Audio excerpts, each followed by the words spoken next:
Hello, everybody. Thanks very much for joining us. And today it's going to be a masterclass, and it's all thing wellness and also on yoga. I'm joined with Niamh Colfer, who is Oxygen Advantage team, and she'll be here to help answer any questions that you might have.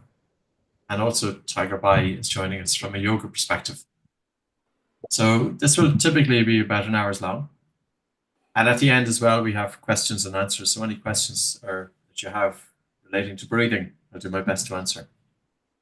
I'm currently joining you from Denver in Colorado. I'm here for a training which starts tomorrow. And so hopefully the jet lag doesn't kick in and it's all good. So what I'd like to do is just to go through a brief presentation. And before that, I always find it curious that, whenever you think of the word breathing or breath work, what does it mean for you? And what does it mean for your clients? And I want to break that down a little bit because very often I feel that when it comes to breath work, it's only the surface that's been scratched. Like if you think of breathing per se, I got into breathing 25 years ago, and it was because I had a stuffy nose and I had poor sleep and I had poor circulation and I had asthma problems. And genuinely, by changing my breathing patterns, it really made a huge difference to all of that. I did a nose unblocking exercise, which I'll show you, which opened up my nose. The more I breathed through my nose, my sleep was better because I never realized that if you have a stuffy nose, you're also likely to have poor sleep. I practiced breathing less air. Now, this was different to what I was being told at the time. And I remember practicing breathing less air, taking less air into my lungs to the point of air hunger. And I felt my hands get warmer. And also, I taped my mouth closed that night. This is back in 1998, so this is going back, it's even more than 25 years ago. And the first morning I woke up, and I don't really remember that much of a difference, but the second morning I woke up, my concentration was, I hadn't experienced that in years. So when you think about breathing, what do you really think about? Is it lying on your back doing hyperventilation breathing techniques, doing long breath holds? Is it doing slow breathing to a resonance or a frequency of 6 breaths per minute? How do you breathe during rest? How do you breathe during physical exercise? How do you breathe during sleep? And when you're working with your clients, how do you know if they're making progress with their breathing? Because breathing is multidimensional. It's not just about slowing down the breath or counting the respiratory rate. In actual fact, you could slow down your breathing, but end up hyperventilating in the process. So what I want to do is I want to kind of start off with just a brief take of my kind of ideas or just the way I got to have an understanding of breathing. And then based on that, we'll go into a PowerPoint presentation. Now, as I said, you can be asking questions in the meantime. Niamh is here, Niamh Colfer, you see her up there on the screen. And she's here to help answer any questions that you might have. So I want to look at an overview of breathing and consider every aspect of breathing, well, as much as we can. So what can we do with the breath? We breathe in and we breathe out. So in a very simple way, we have an inspiration, we have an expiration. We can breathe faster. We can speed up our breathing. And that's typically a stressor. So faster breathing, the body is telling the brain that it's a stress. That can evoke a stress response, and that in turn can be helpful, controlled hyperventilation. You could breathe slower. Now, and with this, when you breathe slower, you're slowing down the respiratory rate and breathing less breaths per minute. And typically this is a relaxer. So slower breathing typically helps with relaxation. You could breathe harder. You're taking full breaths in, full deep breaths in. And in this instance, hard and slow. So it's a harder breath. Or you could breathe lighter, almost that you're breathing hardly any air into your lungs. Or you could have any combination of that. You can do breath holds. You can breathe in, you can hold your breath for a short period of time, or for a long period of time. Or you could breathe in, breathe out and hold your breath for a short period of time, or for a long period of time. And then where do you breathe? You breathe through your nose, or do you breathe in through your nose and out through your mouth? Or do you breathe in and out through your mouth? And also, where do you breathe? You breathe high in the upper chest, but reduce recruitment of the diaphragm. You breathe low with optimal recruitment of the diaphragm. And there's breathing. Every breathing exercise under the sun has to follow those guidelines, because effectively that's all you can do with the breath. So if you think of any single breathing exercise, they all have to meet those parameters. There is no breathing exercise on earth that doesn't follow what I've just put there. Now, it's really about the understanding then of what happens when you do that. So say, for example, you have somebody and they give you an instruction to take a full deep breath. And you have people breathing in for 5 seconds and breathing out for 5 seconds, because of course, this is a lot of the research over the last 30 years. And the idea here is it helps to stimulate the vagus nerve. It helps to bring balance to the autonomic nervous system. It helps alveolar ventilation. So it has a number of good effects. But the devil in the detail, because you might have one student who takes a full deep breath and they breathe in for 5 seconds and they breathe out for 5 seconds and in for 5 seconds and breathe out for 5 seconds. So that person is breathing 6 breaths per minute. They have a respiratory rate of 6 breaths per minute. They have a tidal volume. We'd say it's 2 liters. We could say even 3 liters. But that will give you 6 by 2 liters is 12 liters of air per minute. So respiratory rate by tidal volume gives you minute volume. Now you might have another group of people and they're just breathing a normal breath in for 5 seconds and out for 5 seconds and in for 5 seconds and out for 5 seconds.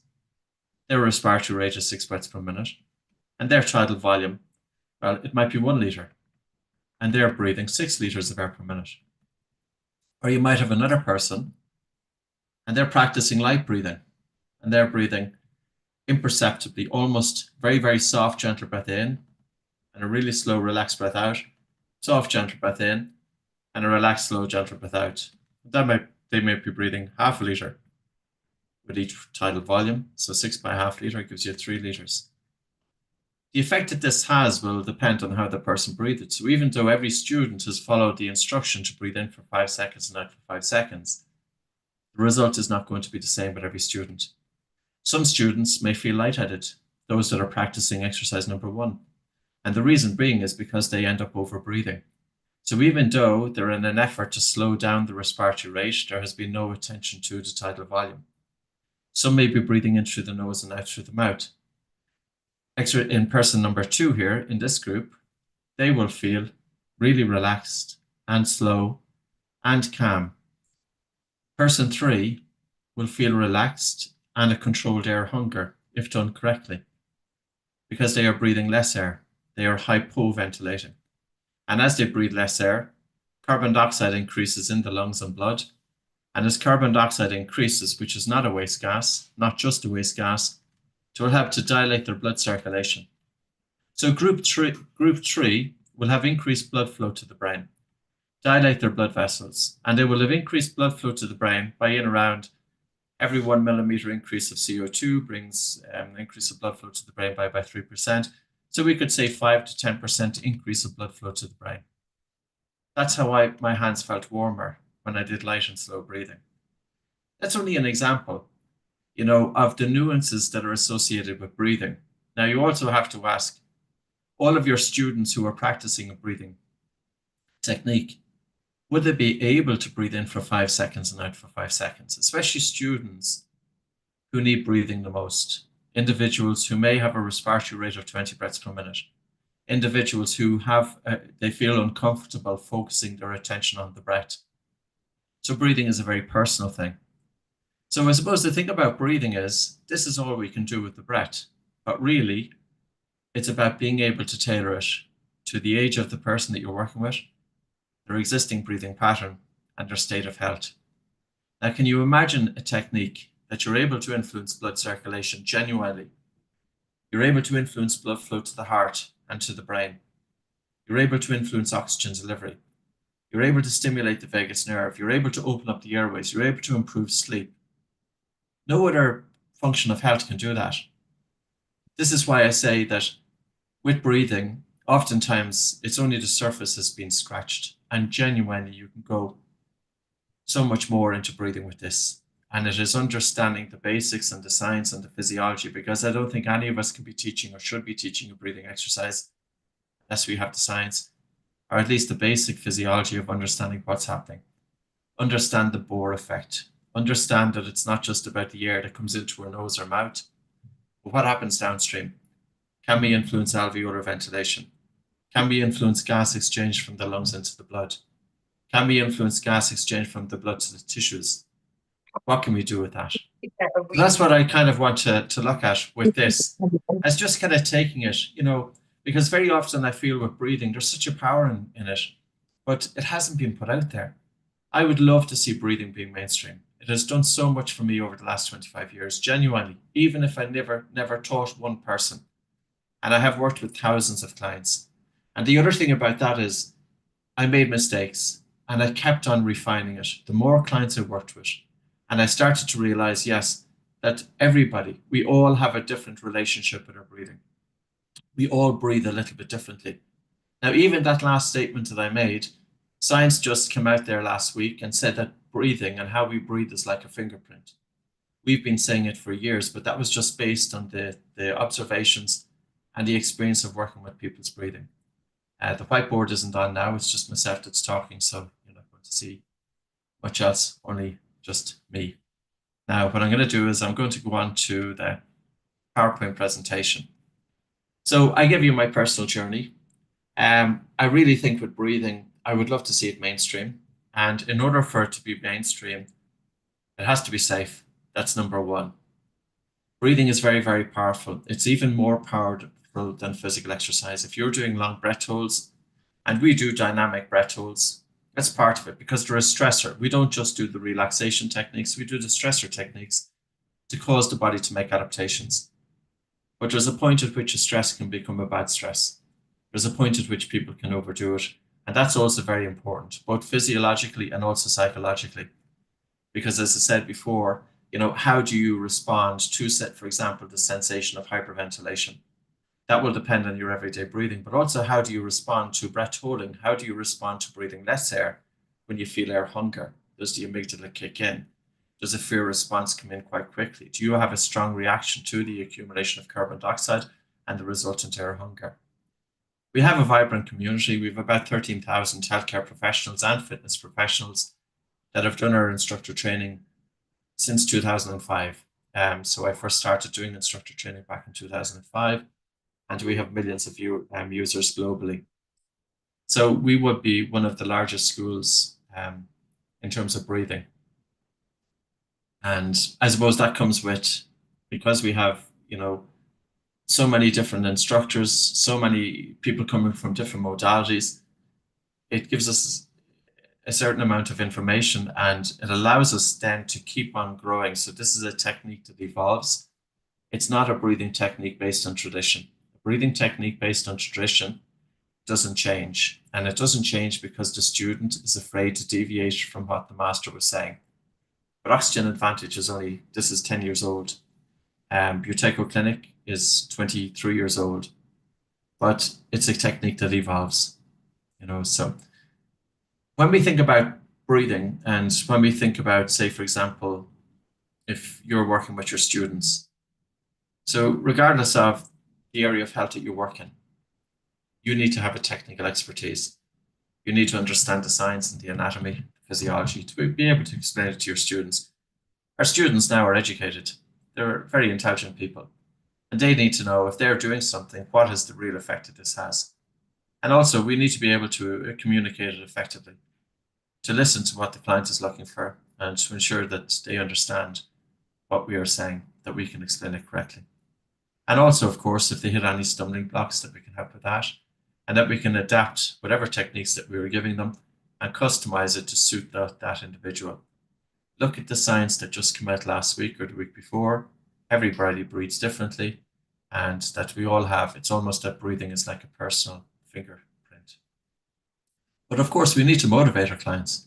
How do you inspire them and support them? And I think a very basis of motivating your clients is to show them this is a function that we can't do without, but this is also a function in terms of breathing techniques that we can do when we are doing our physical exercise, when you're doing your yoga practice, when you're doing your meditation, when you're going for a walk, and even considering when you're sleeping. And also the ability that you have a tool that whenever you get into a difficult or a stressful situation, you can automatically bring your attention onto the breath and tell your brain that you're safe. That is a tremendous tool because it allows us to put ourselves out there and to put ourselves into challenging situations in the knowledge that if we start to feel stressed, that we can do something about it. And it's not about taking the full deep breath. It's not about taking the big breath. So breathing matters, and I spoke about this. And even if you look at dysfunctional breathing, a paper that was published in the Journal of Strength and Conditioning Research, 90% of athletes having dysfunctional breathing. Now, they looked at their breathing from a biomechanical point of view. But also people with anxiety and panic disorders, 75% of this group have dysfunctional breathing. So what does it mean? Well, can you imagine somebody with a panic and anxiety? They typically will be breathing faster.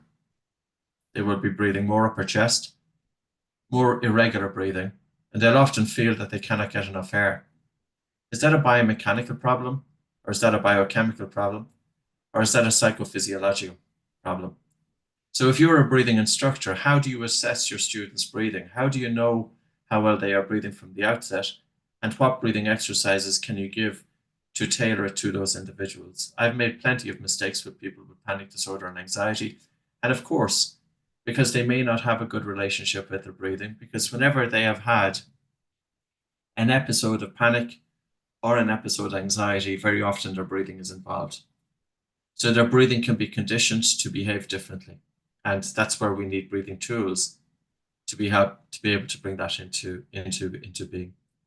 50% of people with lower back pain have dysfunctional breathing. How come? Here we have to consider the role of the diaphragm. So with every breath that we take in, we have recruitment of the diaphragm. But how much recruitment of the diaphragm do we have?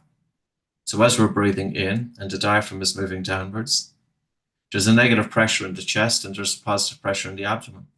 And as we exhale and the diaphragm moves back up to its resting position, allowing the diaphragm to move freely, that as the diaphragm moves back up to its resting position, it influences the generation of intra-abdominal pressure. And this provides stabilization of the spine. So people with lower back pain, is it the lower back pain that causes dysfunctional breathing? Or is it dysfunctional breathing with reduced recruitment of the diaphragm and reduced stabilization of the spine, which is feeding into lower back pain? 50% of the population snore or have mild sleep apnea. Do they breathe through an open mouth? Do they breathe fast? Do they breathe shallow? I've just written a new book on sleep, and it's called The Breathing Cure for Sleep. It's 100,000 words. It's science heavy because I kind of wanted to show a connection between how we breathe and our everyday breathing and insomnia, snoring, obstructive sleep apnea, upper airway resistance syndrome. But I also wanted to show how women's sleep is different to men's sleep and also sleep for children and teenagers. So it's a very practical book. It's not out yet though, but it's out in August. So breathing is a really important modality in terms of health and wellness because it supports exercise and it supports functional movement. If you have dysfunctional breathing, you have dysfunctional movement. If you have dysfunctional movement, you're more likely to be at risk of injury. Mental well-being. We can influence blood flow to the brain by changing our breathing patterns. We can also influence our sleep, of course, because if we have poor sleep, we have poor mental health. I'm not saying that everybody with poor sleep has anxiety, but we are not ourselves if we have poor sleep quality, especially if we have chronic insomnia. And there's a huge connection between mental health issues and poor sleep. And then the question to ask is, can we improve our mental health if we continue to have very poor quality of sleep? And that includes insomnia, that includes upper airway resistance syndrome, that includes obstructive sleep apnea, and also heavy snoring. So there is a therapeutic impact in terms of breathing and bringing breathing into your modality for physical therapy, for rehab, and for chronic conditions. And it is normal when people have a chronic health condition that can induce stress and anxiety on that individual. It affects their sleep, and that's going to put the autonomic nervous system into an increased stress response. And then we have to ask the question, can we really help with recovery with that individual? if they're in a continuous stress response? Or is their continuous stress response taking up so much energy and reducing the ability of the body to recover? So, as I said with breathing, there's three dimensions of it. You have the biochemical, which focuses on carbon dioxide, you have the biomechanical, which is the diaphragm, and you have the psychophysiological, which is the mind body connection. I'd like you to give this a go. I'm going to take the camera off you. This is called the body oxygen level test. It's just an indicator of functional breathing patterns. How well do you breathe every day? It's a simple screening tool that you could use with your students. It's not perfect. No screening assessment is perfect, but it gives you some feedback, especially if you're an instructor, if you're in the health and wellness space. I think it's important to understand, or at least to know, what is the bold score of the people that you're working with. So to do the test, I would like you to take a normal breath in through your nose and out through your nose, and pinch your nose with your fingers and time it in seconds. How long does it take until you feel the first definite desire to breathe? How long can you hold your breath for after an exhalation and still have normal breathing when you resume breathing? So maybe if you think of it that way, have a normal exhalation, stop breathing, and measure it in seconds. How long does it take until you feel the first definite desire to breathe, or the first stress to breathe, or the first reaction of your brain to breathe? And we'll come back to that. But basically, your BOLT score, it's a test of your chemical sensitivity to carbon dioxide. And carbon dioxide is the primary driver of your breathing. There are other drivers of your breathing, but carbon dioxide is the primary. I'd like to introduce you to Tiger Bai. And the reason that Tiger is coming in is bringing together her expertise with breathing and yoga. So Tiger, the floor is yours. Thanks, Patrick. Nice to see all of you today. Hope you're doing well. As Patrick mentioned, I'm a yoga and breathwork professional. Oh, thank you for spotlighting me. I live here in the United States, and I own a company called Better Yoga, which is an online yoga, breathwork, and Ayurveda platform. And really, my background in breathing was spawned from my studies in public health. I have a degree, a graduate degree in public health, and during my degree studies, I was very passionate about preventative medicine and preventative practices that allow bettering one's health to become a part of their daily lifestyle, practices that are free and accessible, very democratic to all. And so naturally, I gravitated towards breath work. And that's during the time when I met Patrick. Before that, I had taken my yoga 200-hour training, a couple of those actually. I studied yoga, but I always felt that the pranayama modules were a bit curtailed, not long enough, not detailed enough to really understand this vast and beautiful world of breathing. And so when I encountered the Buteyko method and the oxygen advantage in particular, I was really blown away by the lack of scientific education that many schools of yoga don't include in the training. And of course, these yoga trainings, they have a lot in them. They can't address everything. But when I began to learn the science behind practices I was already teaching out in the world, my instruction became so much easier. I really felt like I owned the material. I knew why I was teaching, what I was teaching, the effects it might have in the population in front of me.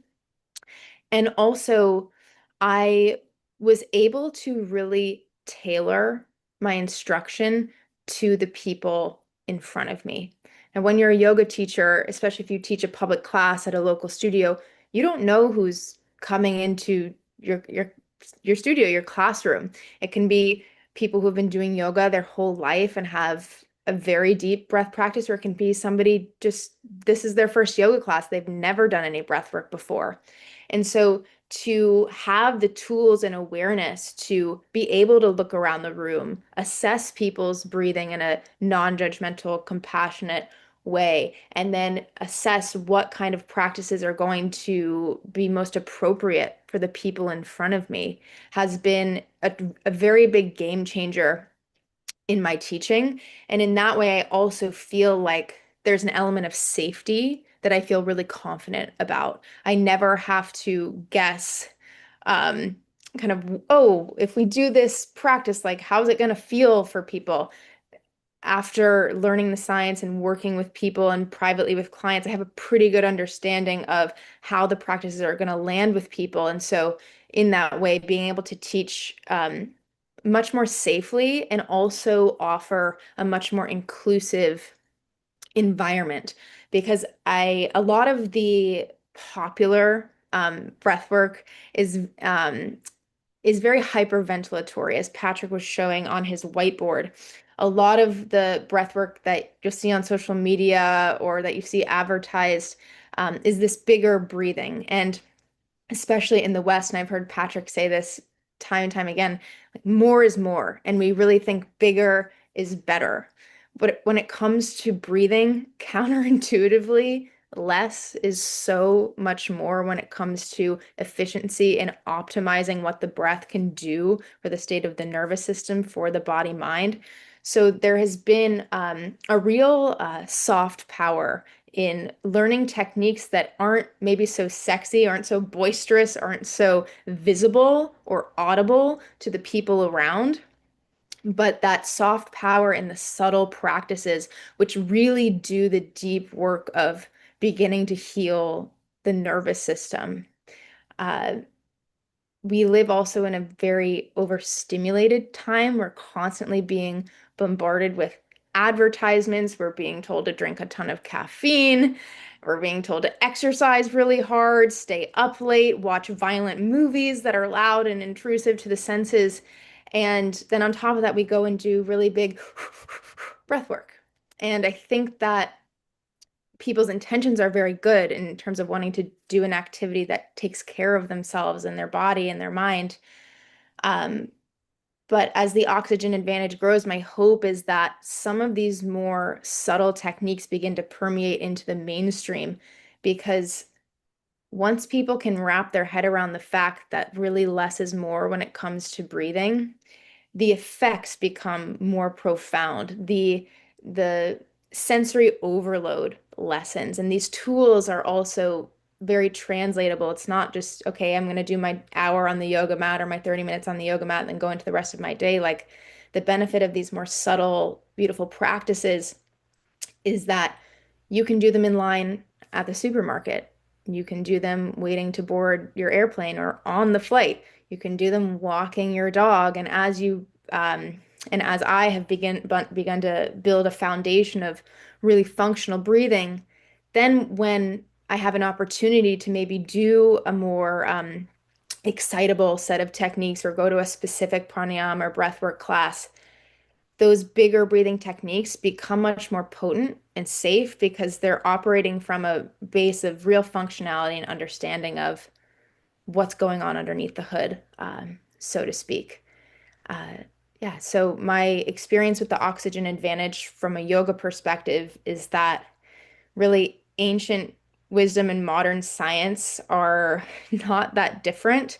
And when we can learn to appreciate more esoteric parts of the practice, as well as understand the physiology that underpins those experiences, it it makes the practice for me so much more powerful, because not only do I get to feel the amazing effects in my body, I get to also wrap my head around it and really understand it. And from that understanding, a better experience as a student and a teacher can really come forth. So that's been my experience. I hope that might resonate or inspire something within your own teaching or in your own practice.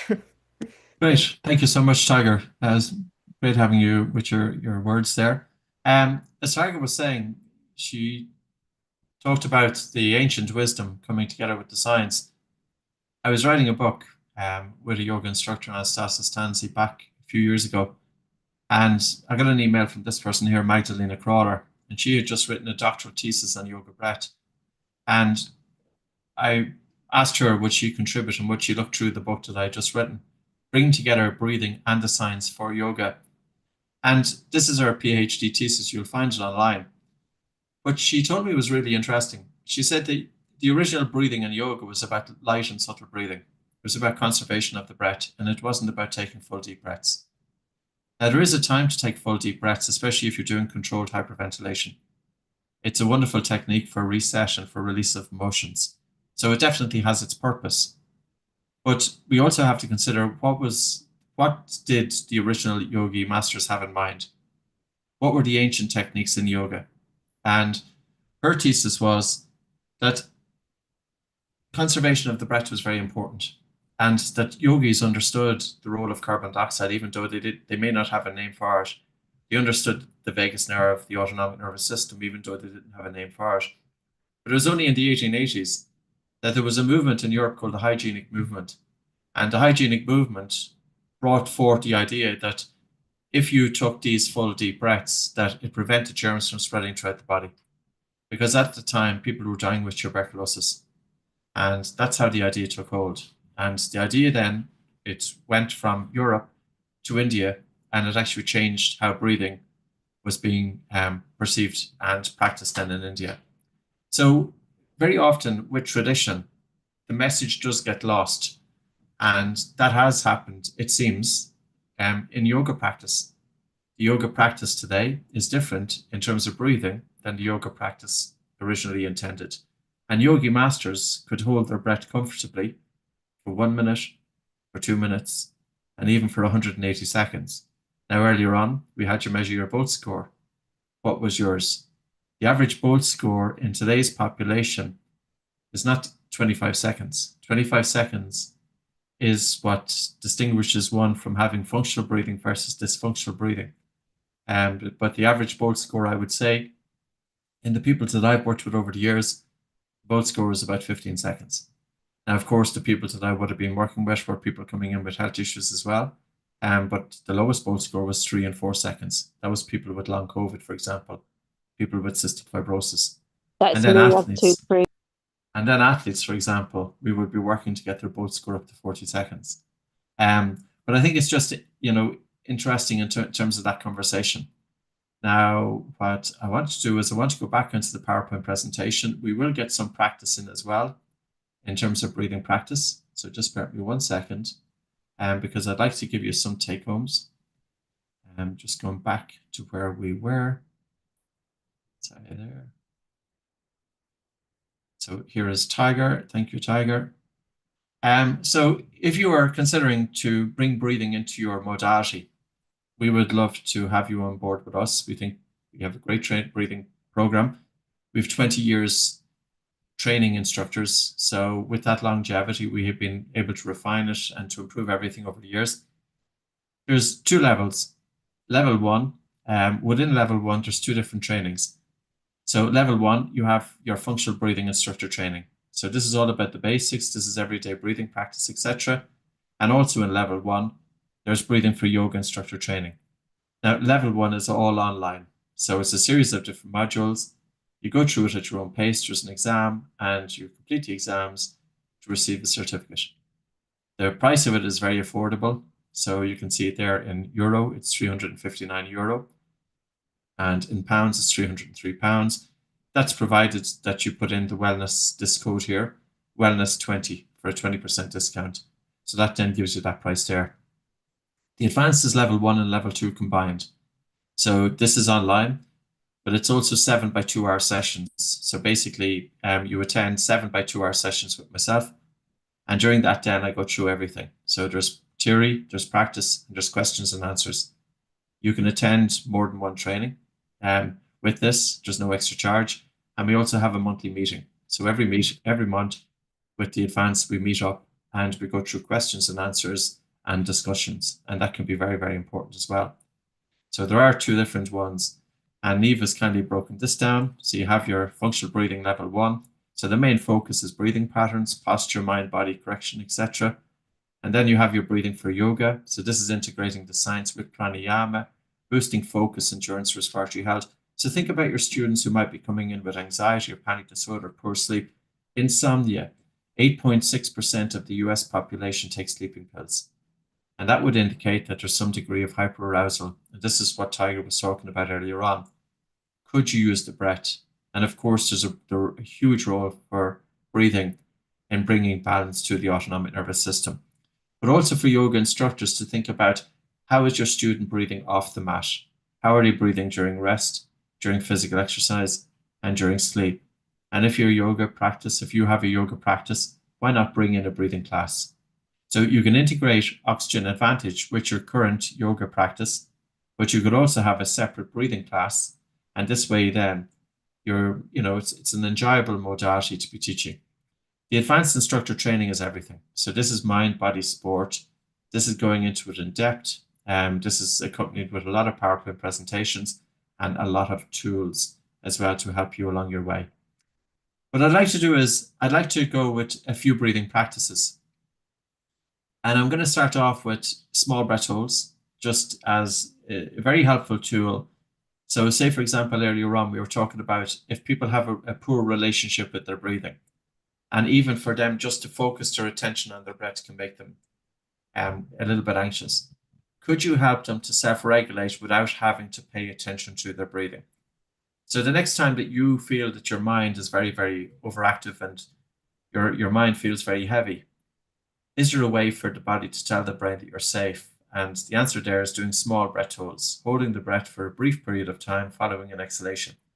We also use this for people with asthma. So for example, if the lungs are tight and we want to help open up the alveoli, so if you want to help open up the bronchioles, we also do this exercise. So I'd like you to give it a go and to do it alongside me. And whenever you're ready, take a normal breath in through your nose and out through your nose, and pinch your nose and hold your breath for 5, 4, 3, 2, 1. Then let go and breathe in. So you're carrying the nitric oxide from the nasal cavity into your lungs, and there it's helping to open up the airways. You're just breathing normal now for about 15 seconds or so. And again, take a normal breath in through your nose and out through your nose, and pinch your nose and hold your nose. 5, 4, 3, 2, 1. Let go, but breathe in through your nose and breathe normal for about 15 seconds, or maybe 3 or 4 breaths. It doesn't have to be perfect. So it's a short breath hold interspersed with a period of normal breathing.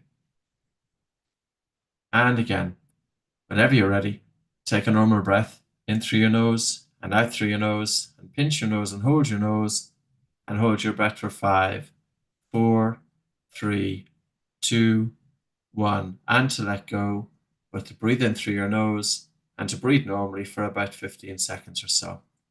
When you hold your breath at the end of an exhalation, it's almost like an extension of the exhalation. That way you're also helping to stimulate the vagus nerve. The brief breath hold will also allow a slight accumulation of carbon dioxide in the lungs and from the lungs to the blood.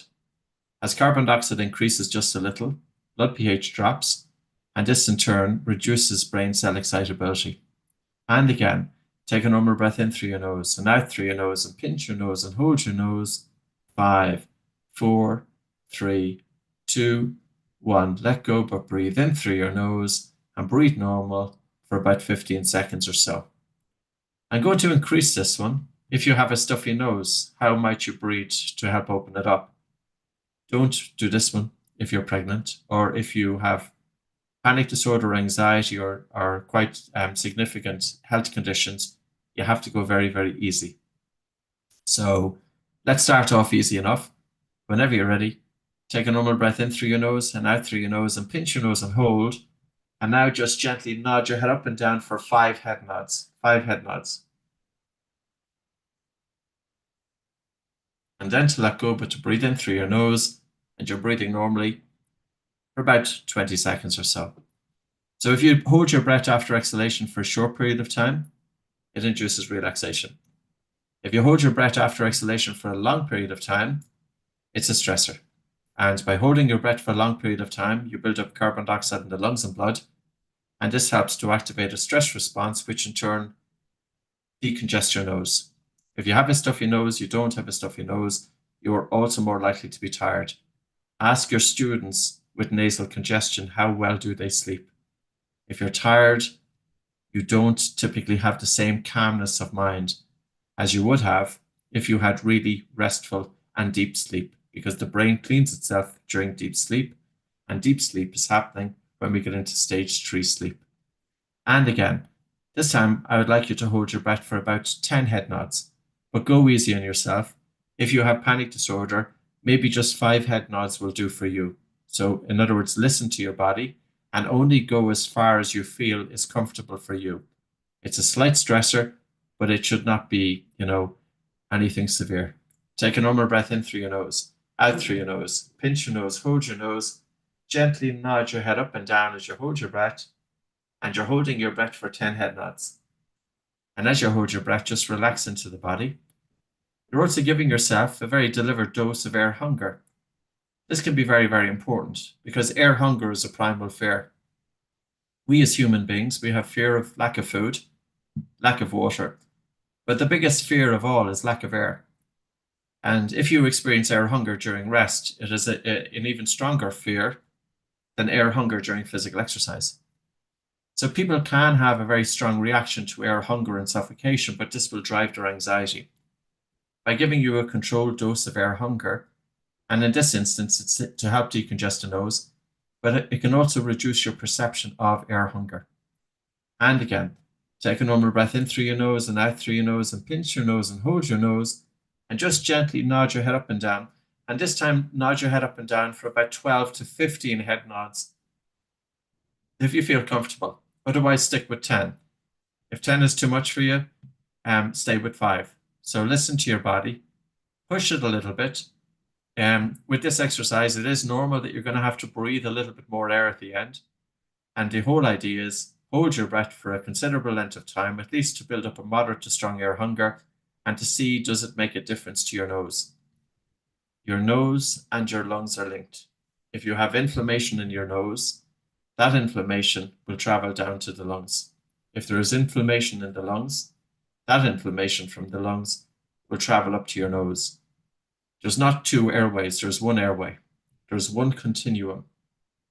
So if you're feeling that your nose is getting more open now, it's also going to be having a similar effect on the lungs. And that's why we use this with people with asthma for so many years. And it can really make a difference with people with asthma. I would say to people coming in with asthma, if they practice this for 2 to 3 weeks, they will have a 50% reduction of their symptoms in 2 to 3 weeks. 50% reduction of their symptoms. Teaching them breathing in and out through the nose, addressing minute ventilation, not to be breathing so hard and so fast, to be over breathing, because over breathing contributes to airway narrowing. The airways cool, the airways dehydrate, and the airways narrow. It's very simple physiology, and nose is where it's at when it comes to breathing. Can we go again? 15 to 20 head nods. Take a normal breath in through your nose and out through your nose, and pinch your nose and hold your nose, and just gently nod your head up and down, holding your breath. You're just gently nodding your head up and down, holding your breath, just relaxing into the body. And don't overdo it. It's just about gently working with the breath, having a small degree of stress, then letting go, but breathing in through your nose. And if you practice that 5 or 6 times, it helps to open up your nose. And the more you breathe through your nose, the better your nose works. It's always very important to breathe in and out through the nose. There is nothing inside the mouth that does anything for breathing. Nor does it make sense to breathe in through the nose and out through the mouth. Why would you breathe out through the mouth? You're losing moisture. You're losing heat. And the more you breathe out through your mouth, the more your nose is congested. Our nose is designed for both breathing in through the nose and breathing out through the nose. Yes, controlled exhalations through the mouth, maybe with pursed lip breathing to increase negative pressure to help drive open the alveoli. Yes, that can be helpful. But in a normal everyday life, the nose is where it's at. Everything for breathing is inside your nose. There's nothing inside your mouth for breathing. And all you have to do is look inside your mouth and think about what's in your mouth. Your teeth, your tongue, your hard palate, your soft palate, the back of the throat, your tonsils. What's in there? Nothing for breathing. Okay.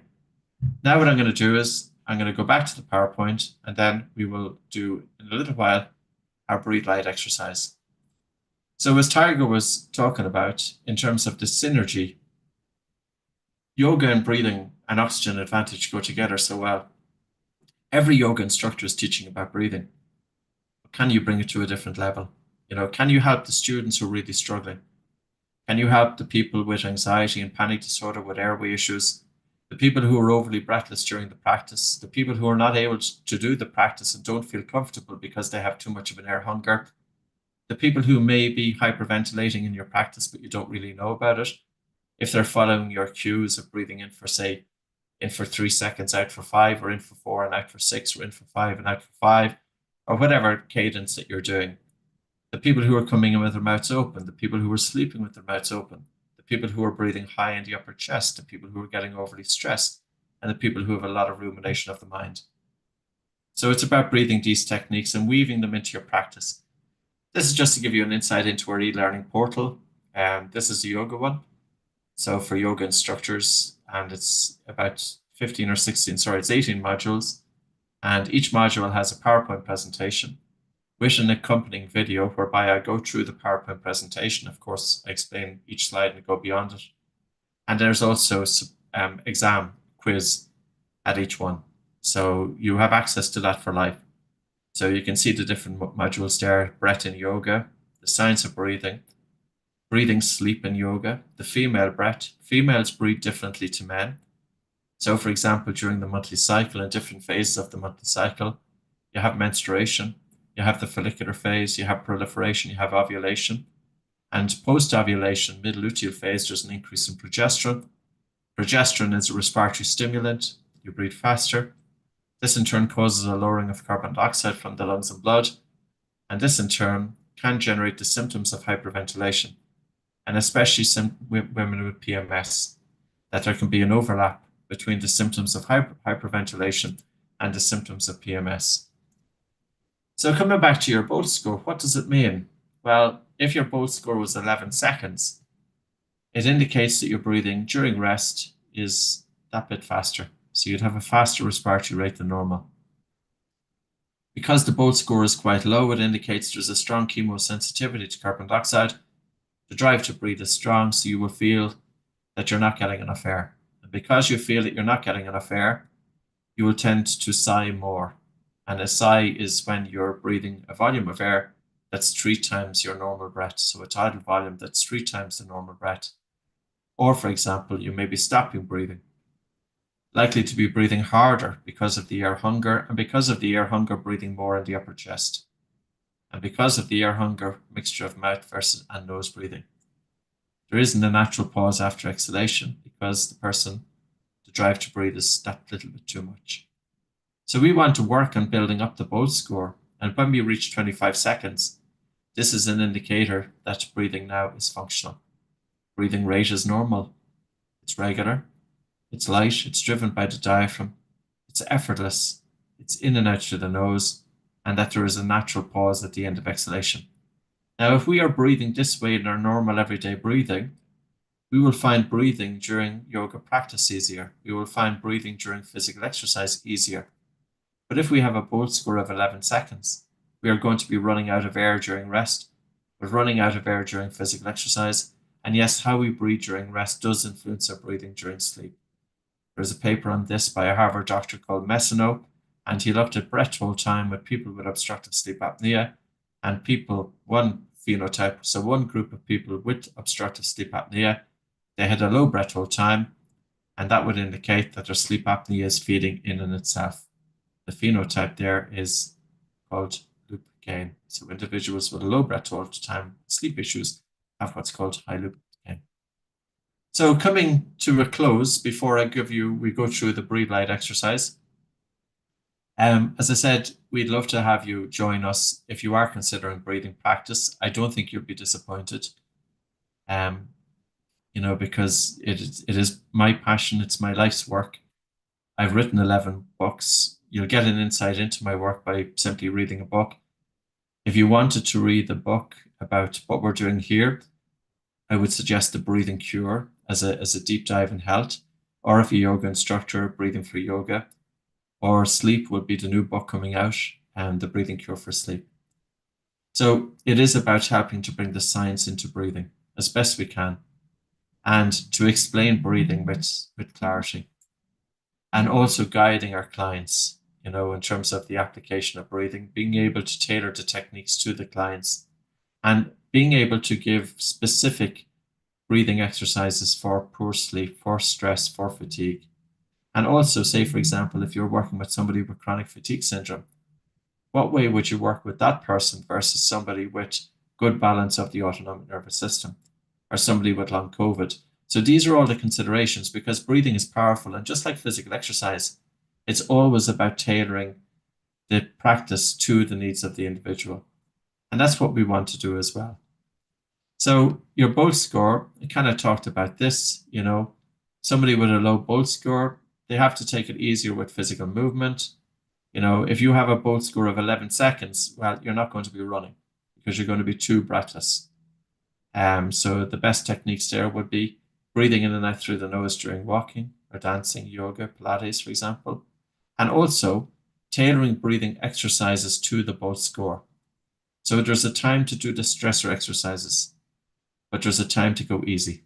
And some people need to crawl before they walk and not to go into a sprint. Whereas if you go into hyperventilation followed by long breath holds, that's quite an extreme stressor. Your blood oxygen saturation can go below 70%. If it goes below 60% and into the 50s, there's a reduction of blood flow to the brain and there's a likelihood of passing out. So you want to be careful with breathing as well. There's a time to do it, and then there's a time to go easier. So coming back to our training, you have level 1 and you have functional breathing. So this is level 1. It's all online. It's ready to go. It's a really good course. It's all new. And these were just completed towards the end of last year. So everything is up to date. And then you have level 1 breathing for yoga. This is all online, ready to go. And here, Tiger Bai, who spoke today, she provides the practical instruction and I provide the theoretical instruction of how to bring breathing and yoga together. The price is very accessible. You'll get it back in a few clients. You have it for life, so I think it's a good investment. And also in you being able to provide a service of breathing to the students and clients that you're working with. Level 1 and level 2 is our advanced. This is when we include everything. And it also comes with 7 by 2 hour training sessions with myself. And also we have a monthly meeting. So as a group of instructors, we meet up every month by Zoom. Typically it's for an hour, can be sometimes 2 hours. And this is just really to go through any questions, any answers, and anything that you want to go a little bit deeper. And again, the price is quite accessible. €799 or £679. And you have the code there. So I'm going to go to the breathe light exercise. And there were 2 exercises that got me into breathing. One was the nose and blocking exercise. I don't have a good nose. I was a chronic mouth breather as a kid. I have the craniofacial issues associated with that. But the nose and blocking exercise worked. And I knew there was something in it. And then the next exercise that worked was the breathe light. So this is an interesting exercise because you have a slight conflict. It involves breathing less air. Don't worry if you're breathing shallow during the exercise. The intent is not to make your breathing shallow. The intent of this exercise is to improve your breathing from a biochemical dimension. Improving your breathing from a biochemical dimension ensures that you've got a better tolerance of the gas carbon dioxide. But also with the exercise, you're exposed to a psychological level of air hunger. So on one hand, there's an increase of CO2 in the lungs and in the blood because you breathe a little bit less air. This improves blood flow to the brain. This increases oxygen delivery, improves blood flow throughout the body, including the heart and brain. It increases oxygen delivery, but it also reduces neuronal excitability in the brain. And also, on the other hand, you have got that air hunger, the slight psychological stressor that can be important because you surrender to the stress to train your brain to be able to tolerate discomfort. So what I would like you to do is I would like you to have one hand on your chest, one hand just above your navel. I would like you to pay attention to your breathing. There's only 4 places at which you can feel the airflow coming into the body. One is inside your nostrils. The other is the back of the throat. One is your chest rising and falling. And the other is the area around the diaphragm or the abdomen. So just to bring your attention to your breathing, can you feel the slightly colder air as it comes into your nose? And can you feel the slightly warmer air as it's leaving your nose? And we're going to keep this very, very simple. This involves breathing a little bit less air. So as you're taking airflow into your nose, can you breathe in just a little softer? Can you soften and slow down the speed of the air coming into your nose, that your breath is a little bit quieter, it's a little bit smoother, and it's a little bit softer. So you're taking a soft, gentle breath in through your nose. And then at the top of the breath, you bring a total feeling of relaxation to the body, and you allow a relaxed and a slow and a gentle breath out.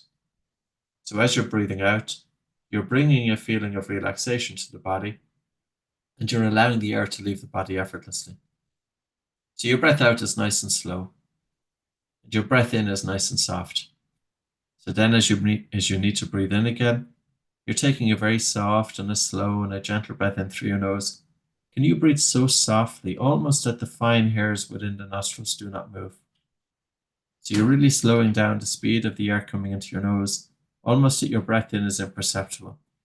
And then with the breath out, you're bringing a total feeling of relaxation to the body. The idea is not to hold the breath. It's not to deliberately interfere with your breathing muscles. And the other aspect of it is, the idea is to achieve a tolerable sensation of air hunger. Not too little, not too much, but just right.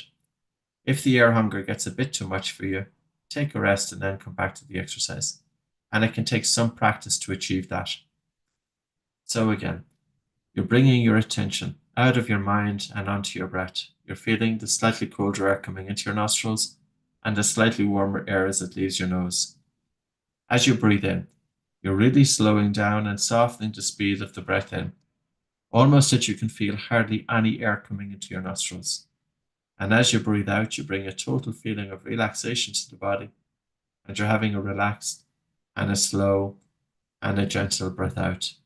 So ideal, if you're softening and slowing down your breathing, and if the air hunger is getting too much for you, what I would suggest is just go a little bit easier with it.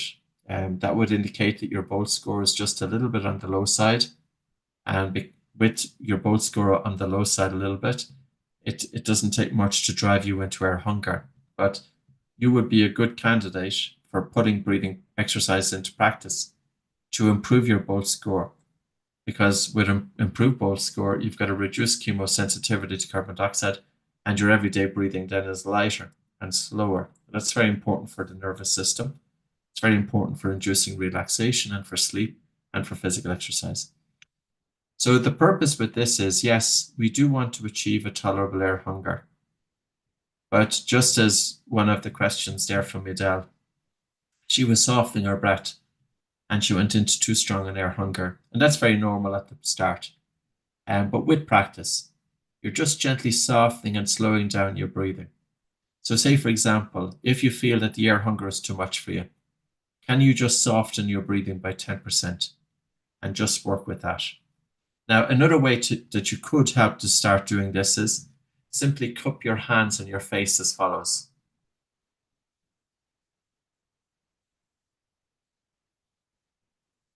And just breathe softly into your hands. So your hands are a very good barometer of the amount of airflow coming into your hands. And here you don't have to do all that much. So that might be a good place to start if you're finding that you're struggling with the breathe light exercise a little bit too much. So it's just starting gently and listening to your body. It's never about forcing the breath into place. See, this is an example that we all breathe a little bit differently. We all breathe a little bit differently, but it's listening to ourselves or listening to our breathing and tailoring it relative to how we breathe. And that's why I'm not always a fan of counting the breaths. So say, for example, the breathing exercise 4, 7, 8. Breathing in for 4, holding for 7, breathing out for 8. How many people are going to be able to do that? Especially somebody who needs it most. Could we be better off just saying to that person who needs it most is to breathe softer relative to how you breathe, instead of giving a time, or if you are giving a time, make sure that the timing of the breath takes into consideration their everyday breathing practice, takes into consideration their Bolt score, takes into consideration their relationship with breathing. And the relationship with breathing will be influenced by how is the amygdala reacting to the change of the breath. Are we going into a fear response? So with that exercise, there's two things. One is relaxation. By the slight increase of carbon dioxide, the slight drop to blood pH, reducing brain cell excitability and stimulating the vagus nerve and increasing blood circulation. On the other hand, we have the psychological air hunger. Which side outweighed the other? If your heart rate got a bit slower, and if you have increased watery saliva in the mouth, and if, for example, you're feeling a bit sleepy, you know that you've activated the rest and digest response. But if you felt tense, and if your heart rate was increasing, you know that you're activating the stress response. So if the relaxation response outweighs the slight stress response from the air hunger, you will go into relaxation. But if the psychological fear of air hunger outweighs the relaxation response, you will respond with a stress response. So it does depend individual to individual. Okay. So, Niamh, we're going to open up the floor for questions. So as we open the floor for questions, if you have something to ask Patrick or Tiger, we have a few minutes to answer yours. You can pop them in chat or come on mute, raise your hand, and we'll get to your questions. So if there's any questions left unanswered in chat, you could refresh it or raise your hand and we'll get to it. Well, whilst nobody's put their hand up, can I quickly ask a couple of questions? So level 1, there's 2, yoga and the other, there's another one. I didn't quite get how you describe them. So the 2 levels 1, and then there's the 1 and 2, correct? Yes, correct. So basically level 1 is functional breathing and functional breathing. So in level 1 itself, so we can see level 1 as a foundation. And within level 1, you have one course which is all about improving functional breathing patterns. And that's about assessing your client's breathing from a biochemical and a biomechanical and a psychophysiological point of view, but also tailoring exercises to that client. And it also brings in sleep, female breathing, heart rate variability, and the airways. So level 1 functional breathing is all about the body. So that's the foundational. Then we have level 1, breathing for yoga instructors. So that's about bringing breathing into the yoga practice. That's including So should theory. I do both, or did they come together? Are you a yoga instructor? Yeah. I'd probably go with level 2. Oh, sorry, I would go with the yoga instructor training then, because that includes the foundational, but it's tailored specifically for yoga. But I'm also an osteopath, so it would help to do the other one as well, the functional one. So that's why I was a bit confused with, what do I do? The functional one is included also in the yoga one. Oh, it's the same, is it? Yes, it is, but great. it's tailored. So with the information that you will get in the yoga instructor training, it will cover everything that's there. So I'll still be able to assess and do all that individually to the client. Yes, yes. Everything's there. Brilliant. Yes. Okay, I'll sign up for the yoga. Thank you. Sure, sure. Oh, but then I think we lost that lady. Then I was going to say, if the level 2, so what would I get? What would it be good for me doing level 2? Level 2 is that I am there in person with Zoom classes. So we do 7x2-hour sessions. So it's a deep dive. There's a lot more PowerPoint presentations then that are available. So for example, if you're working with corporates, there's also PowerPoint presentations for children and teenagers. It's just a deeper dive. Right. But also you get the 7x2-hour sessions live by Zoom. Then can I do the first one, then level 1, and then in the future do the level 2? Yeah, totally. Brilliant. Thank you very much. Yeah, no problem. And also, if you do level 1 and then you wish to sign up for the advanced one, there's a significant discount taking into consideration that you've paid for level 1. Brilliant. That's exactly what I like to hear. Sure. Hi, Connie. Hello, Patrick. How are you? Good. How are you? Good. Do you remember me from Rome? We were at the AAMS conference in Rome in 2018? Wow, 16. It's 2018. Is it 18? Okay, I thought it was 16, but yeah, it's going back a while. Yeah. Thank you so much for doing this, and thank you for doing the online course. Any chance you're coming to the United States to teach in the next, I don't know, 6 months or something? I'm here, Connie. I'm in Denver, Colorado. For how long? I've got a training I've got a training starting tomorrow at the Vivus Institute for 3 days. And then I've got Oxygen Advantage starting next week. So I have 2 courses at the Vivus Institute in Denver. And then back home. I'm just trying to figure out if Then I can back do this home. in person in the US in the next, yeah. We'll be back to the US, but I don't know have the dates yet. It's just that the calendar is a little bit hectic this year. But Are the in-person courses significantly more? Because I like the prices of your online courses, but no, the information is the same. If you're working in sleep and if you're working, say, in dentistry and myofunctional therapy, what I would suggest is the Buteyko training, Mhm. because it's very much geared towards that.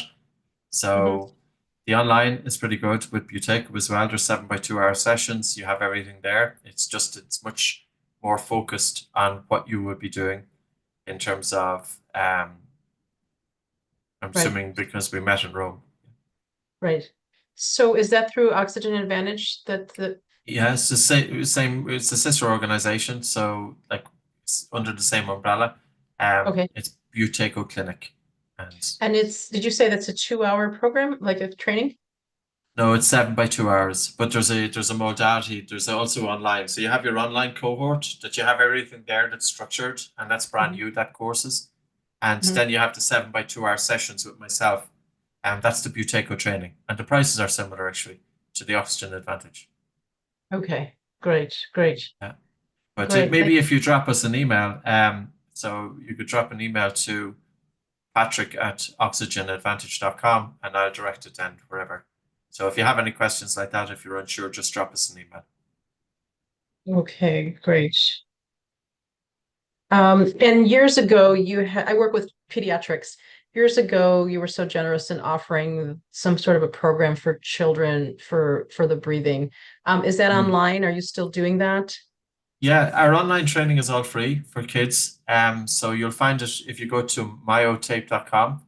There's a children's corner there. So all of the exercise, and it's also on the app as well. So we have one app is called Buteyko Clinic, which is free, but all of the training for kids is there. So if there's a child with a stuffy nose, they can learn how to decongest the nose from that. Oh, awesome. Awesome. I will check that out. Great. Yeah. All right. Thank you. Thank you, Connie. Is there any more questions? I have a question for you, Patrick. Yes. So my name's John. I'm a sports therapist in Belfast. Hi, John. I work with different types of athletes, not just athletes, general public also. But I'm thinking of doing I am going to do your course in Galway. But I was sort of just looking a bit more clarity on how it may help me. So the clients I work with, I work with a female sports team. I work with the GAA, and a lot of the clients I see will have like anxiety problems. A lot of the female sports team have anxiety issues, sleep issues, poor recovery, can't can't get into like shift from sympathetic to parasympathetic after training. And then I'm working with a lot of male clients who are either boxers or MMA fighters, and everybody faces the same problem. It's they can't wind down after training. They're getting poor recovery. Their muscles are getting tight. And it's all stemming from the same thing. But I'm really wanting to ask how if once I complete your course in Galway, how will that change what I can offer to my clients?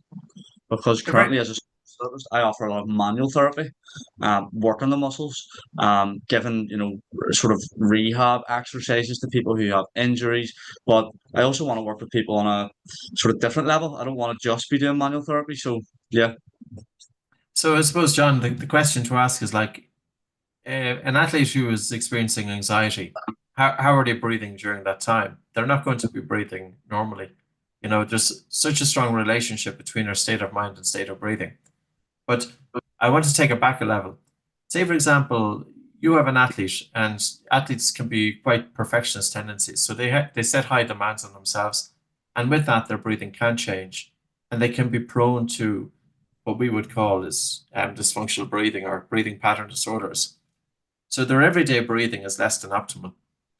Now, if everyday breathing is less than optimal, then when they're in a stressful environment, well, their breathing is going to respond to that based on their everyday breathing practice. But the tools would be then improving the athlete's everyday breathing, showing the athlete how to be able to self-regulate. So self-regulation, not just during rest, but also self-regulation during physical exercise. So if you have an athlete and they're really pushing themselves and their heart rate is up at about 150 beats per minute, how can you train that athlete to be able to change their breathing patterns to bring down their heart rate? So the cardiovascular and the respiratory system is quite tightly connected. The cardiovascular system has a role or has an influence on the respiratory system, but the respiratory system has an even bigger influence on the cardiovascular system. Now, tied in with that then is sleep. So say, for example, if an individual has a match the following day, it's likely then that their sleep the night before is going to be impacted. So they have pre-match nerves. They're waking up feeling fatigued.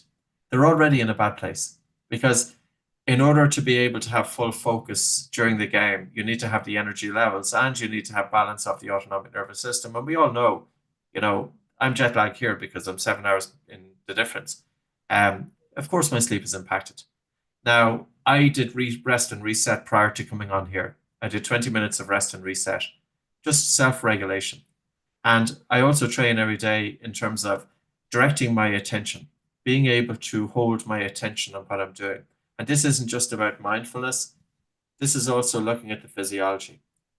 So I think it's having the tools that irrespective of whatever environment that we go in, that we know that we can help with sleep, we can help with our state of mind, we can help train the brain. And that's why with Oxygen Advantage, the three pillars there are mind, body, and sport, and bring it all in together. And we've worked with all of the people that you've indicated, like, with boxers, with MMA. We have some of our instructors. If you just go into, say, for example, our instructor profile, and you put in any of those sports, you'll see instructors who are already working in the field with those specific sports. I think it's very accessible. It's very accessible. Like, we also give deliberate stresses. Like, we would have, say, a boxer doing part of the training with nasal breathing, but also part of the training with strong breath holds to ramp up a stress. So we put a stress on top of the individual to cause the body to make adaptation. Now that goes to a different level. That's helping then to delay lactic acid and fatigue. But we also put the individual into a strong state of breathlessness. So it's almost that you're training the brain then to be able to cope with breathlessness. So the individual then, that during competition, if they have a heightened state of breathlessness, it won't bring them into the same fear response. So there's quite a few bits to it, but yeah, coming back to your question, functional breathing is also looking at, that's your everyday breathing, that's sleep, that's self-regulation, and that's recovery. And then we have the stressor exercises to cause the body to make adaptations.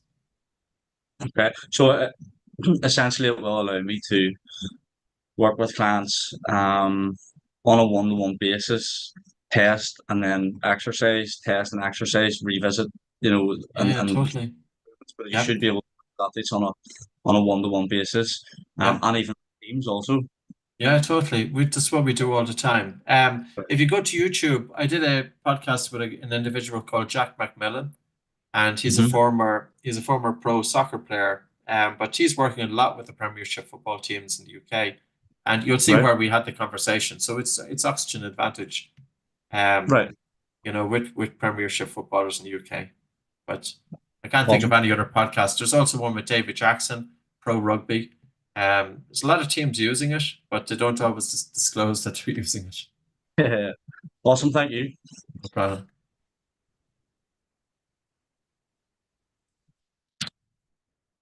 Is there any other questions from anybody? Do you have any questions on yoga for Tiger as well? Just that, going back to what you said about boutique, I can never say it, Butico.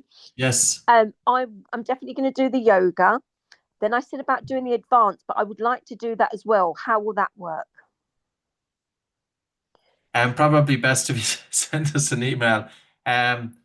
If if I was to say, if you were to do one overall, okay, as an osteopath or as a yoga instructor, yeah, it's which one would you go for? Normally, what we would say is it depends on the clients that you're working with. So the difference here was that Connie I picked up because we were at a conference, but the conference that we attended in Rome is all about sleep and craniofacial development in children. Yeah, It's very which I health work with oriented. as well as an osteopath. That would be kind of more Buteyko because Yeah. it's very health oriented. And Yeah. then oxygen advantage, then say, for example, you're a yoga instructor. So as a yoga instructor, you're going to be working with mainly with people who, okay, they want to improve their health, but they're not necessarily unwell. No. So that's the yoga one. And I work with sports people as well. I know I've got quite a wide, I've been working for 40 years, so I have got quite a wide knowledge base. Totally. I think the best one to cover would be the OA Advanced, to be honest with you. I think that would cover, you'd get a decent insight into it by doing the OA Advanced. And if you felt that you just want to kind of dip your toes into the water, I would start off with the yoga training. That's what I was thinking. I'll start with yoga and then you could go in deeper then. Yeah, because I've watched one of these before and I was just confused with where to go with, and I don't think there was any questions and answers. So I'm ever so glad you did that, because I was a bit confused with what to buy. So I'll definitely buy the yoga one, and then perhaps somebody can have a chat with me after and see how I get on. Thank you. Sure, no problem. The program for kids, Olga, if you go to the website called myotape.com. So Myotape is the support that we have for sleep. And as far as I know, there's what's called a sleep or children's corner on it. So I'm going to just pull it up here. So just bear with me 1 second. So Myotape, this is a product that we use for sleep, but it brings the lips together, but it doesn't cover them out. So you see at myotape.com, and you see Kids Corner. And then if you just scroll down, so this is, say, for example, a parent or a breathing instructor working with children. And this was my own daughter. I was giving her the exercises. So pretty much the breathing program is there. You know, the importance of nose breathing, the magic nose and blocking exercise. We did that today.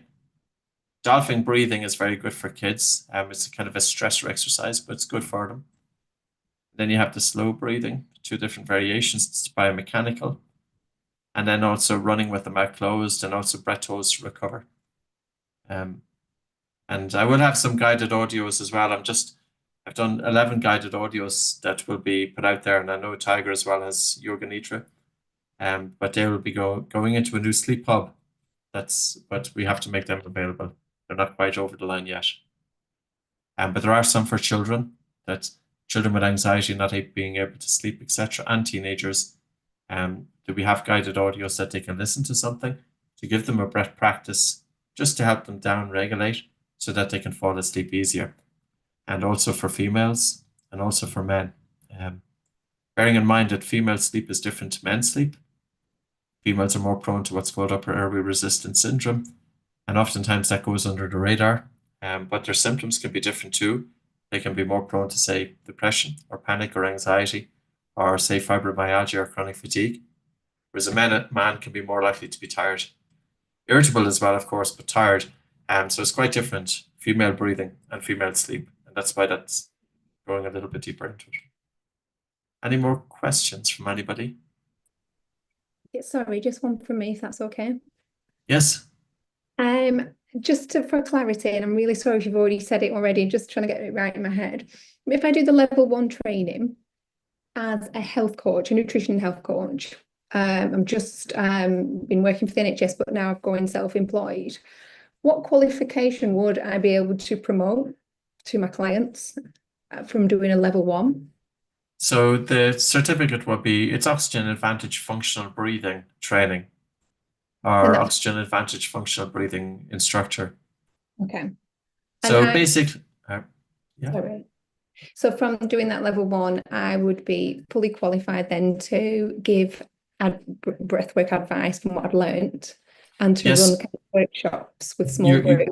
You would receive a certificate, and also with that then you can get professional indemnity insurance. Okay. And also then your listing would be available on our website. So say, for example, if somebody was to check if you've done the training, they will find you up on the website. So that confirms that. That's brilliant. That's exactly what I need to know. Thank you so much. Sure, no problem. And the professional indemnity insurance is quite very reasonable as well under bail-ins and other coverage, which we provide the companies too, in terms of being able to access it. I think it's about £100 a year or maybe £125 a year. So it's very low risk and it's very premium is okay.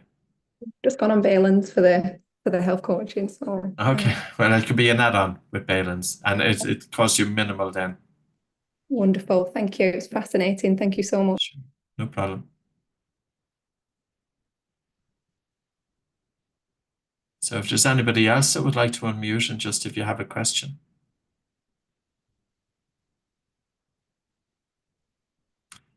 Just in terms of the available audios that we have at the moment,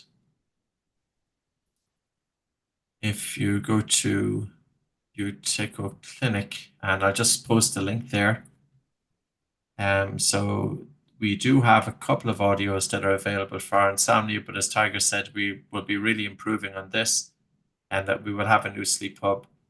So this is free Buteco audio for insomnia, because if, for example, you wake up at 3 o'clock in the morning, it can be due to hyperarousal, and it's not an easy time to get back to sleep because the mind can be quite, a little bit active. But if you listen to a guided audio that's specifically scripted to get you back to sleep, it can help you get you back to sleep much quicker. And you can download it to your device, so your device can be on flight mode. And basically you have to do, of course, play it. But with a set of headphones, it helps you get back to sleep. And even if you don't go back to deep sleep, you'll still get some catch up. So I find them very helpful, especially if I'm traveling. And yes, you may not get deep sleep, but you'll get enough of a recovery that it will give you the energy then to be able to get through the day. Because trying to fall back asleep when there's a pressure on you to fall asleep, it doesn't work. So it's just like the question, I think it was from David there from Belfast. You can imagine an athlete, they have a really important game on the following day. They wake up at 3 o'clock in the morning. What's going to be going through their head now? They know that if they don't fall asleep, they're going to be exhausted. And if they're exhausted, their game is going to be impacted. So now there's a pressure on them to fall asleep. So it's not easy to bring ourselves back to sleep. But if you were to listen to something and all you're doing is lying there and you're listening to it, and it's scripted in a way to help to reduce mind activity, to get you to fall back asleep, using your breathing as well to self-regulate, you're much likely to fall back asleep. And even if you don't fall back asleep fully, you will still get enough out of it that your energy levels when you wake up. And the other thing is then, how should people breathe then when they get up? Should they be doing an up regulation or a down regulation? Well, that will depend on how you sleep, but your sleeping is also going to be impacted if your mouth is open or closed. 50% of people wake up with a dry mouth in the morning. And if you wake up with a dry mouth in the morning, it indicates that your mouth is open during sleep. And with this, that there's a resistance to your breathing during sleep. In other words, you're more likely to have insomnia, you're more likely to be snoring, and you're more likely to be having obstructive sleep apnea. So if we're thinking about mental performance, we have to think about sleep. But it's not about pressurizing sleep. It's working with it and also, adapting sleep hygiene. But going beyond that, I would say the most important thing with sleep is get your mouth closed during sleep. Breathe in and out through the nose. How many individuals are having their mouth open and their performance is impacted?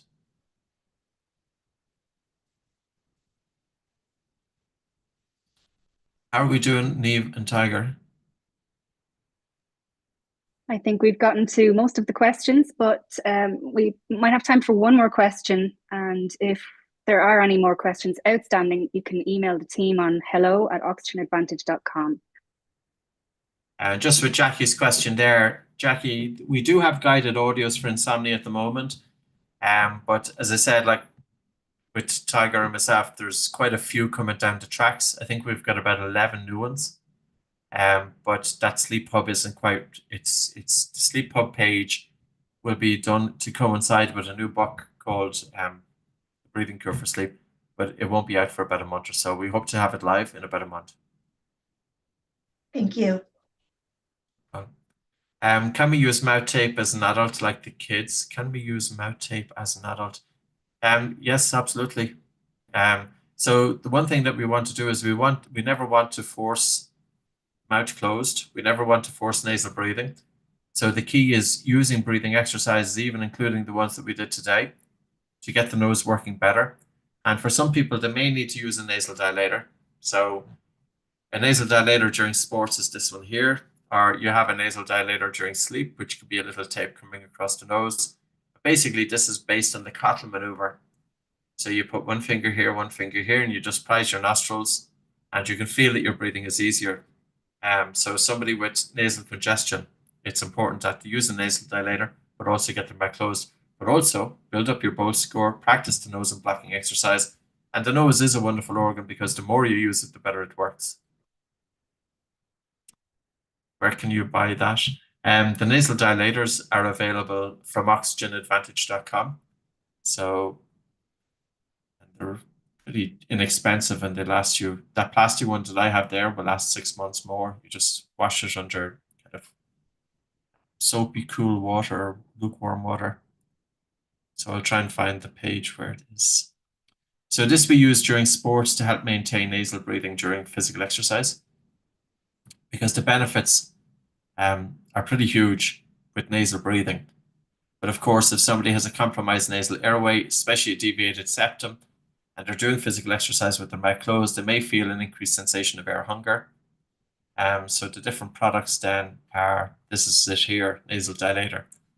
So these are our own products. So Buteco Belt is my own product.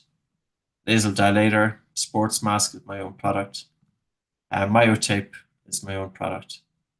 So these are just, and these are different courses here. And then here's our books. So you have 6 books there, and then there's some Buteco clinic books as well. Why don't we see athletes using nasal dilation?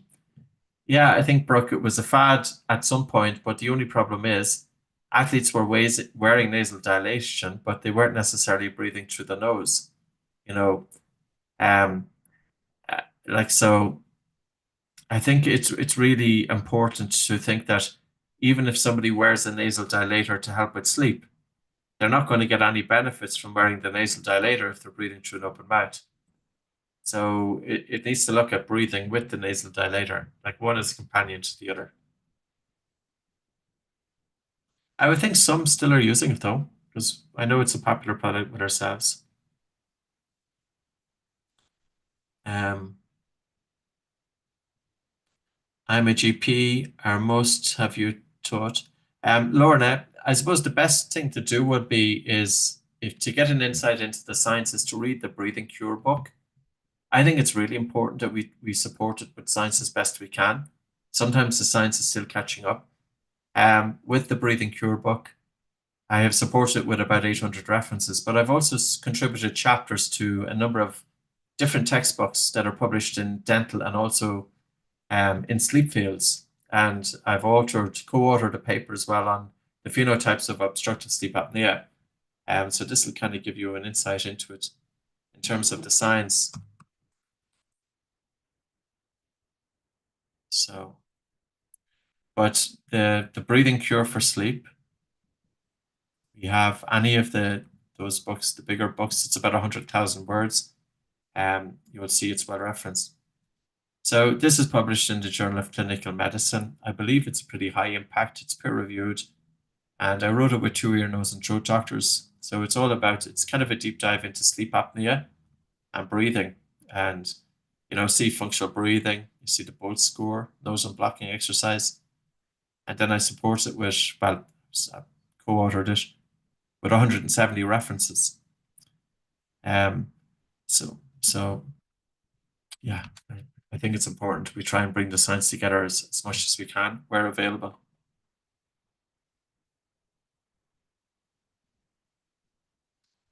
Okay. Yes, I see pro cyclists using the nasal strips. I have a talk as well, Kieran, just prior to the Tour de France. After this stint, I go to France and I talk to 250 people there, and specifically pro cyclists. So I can see breathing happening with very much with pro cyclists, because the posture is, you need to have pretty good biomechanics, but you also, because of the endurance aspect of it and the sprint aspects of it, you need to have good breathing from a biochemical point of view. I think there's a lot of application with breathing and cycling. Thanks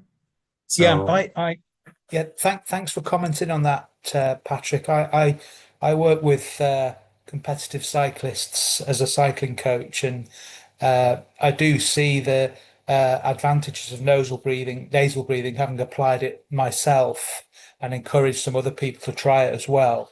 And I see also there's an increasing number of professional cyclists using monitoring breathing and ventilation rates instead of power and heart rate. And you may have seen the new trend in this area. So it supports a lot of what you're saying about the direction of travel for nasal breathing and the increasing awareness of it. Because I think professional cycling teams, they don't adopt things that don't work. So I think once professional teams are using these types of techniques, then it will really help spread the word down through the masses. Yeah, I believe there's a new product that's worn on a shirt. Yes. And the shirt is monitoring. It's made by a company called Timeware, and it measures breathing rate and ventilation. And I don't know too much about it, but apparently it gives very, very specific real-time monitoring of where individual is with regard to their training load and recovery, whether they need to do more or less, what the intensity should be in very real time. And my understanding is that it's only really ventilation and rate of breathing that can measure that as accurately and as specifically for an individual in real time. Other metrics like power and heart rate don't seem to be as good. So it may be a real beginning of a breakthrough in how coaches are working with athletes. Yeah, I think it's very interesting. So it's the perception of breathlessness that's going to determine the load that the athlete is under. Yeah. But the other aspect of that is that can be trained, and the individual can learn to do physical exercise with reduced ventilation. So, for example, if you have an individual that has a heightened sensation of breathlessness with a given intensity of exercise, in terms of improving their breathing capacity, the sensation of breathlessness can be reduced for that given intensity of physical exercise. So the individual then can be trained to do physical exercise with less ventilation, so they're not wasting energy so quickly. But yeah, I think it's very exciting. It's very exciting to see pro sports starting to open up to breathing. The challenge that people tell me is that as the intensity increases, it becomes more and more difficult to maintain nasal breathing. And something you can apply during the lower intensity stages of exercise, but as soon as it ramps up, it becomes a struggle. And I find that transition point, how to coach around that transition point for different individuals, I find challenging. Yeah, like starting off, you're typically going to be at zone 2, and maybe zone 3, but that's going to be dependent on the athlete's bolt score and also their nasal airway and also the period of adaptation. So if you get individuals and you say to them, well, today I'm going to have you breathe through your nose during physical exercise, but all of a sudden they have restricted breathing or restricted ventilation during physical exercise, so it can set them back. But if we have these individuals adapt nasal breathing during part of their physical training, especially during zone 2 to build up endurance, and nasal breathing is a great kind of proxy of staying in that zone to build up the aerobic engine. But also we do breath holding then to add that stress onto the individual.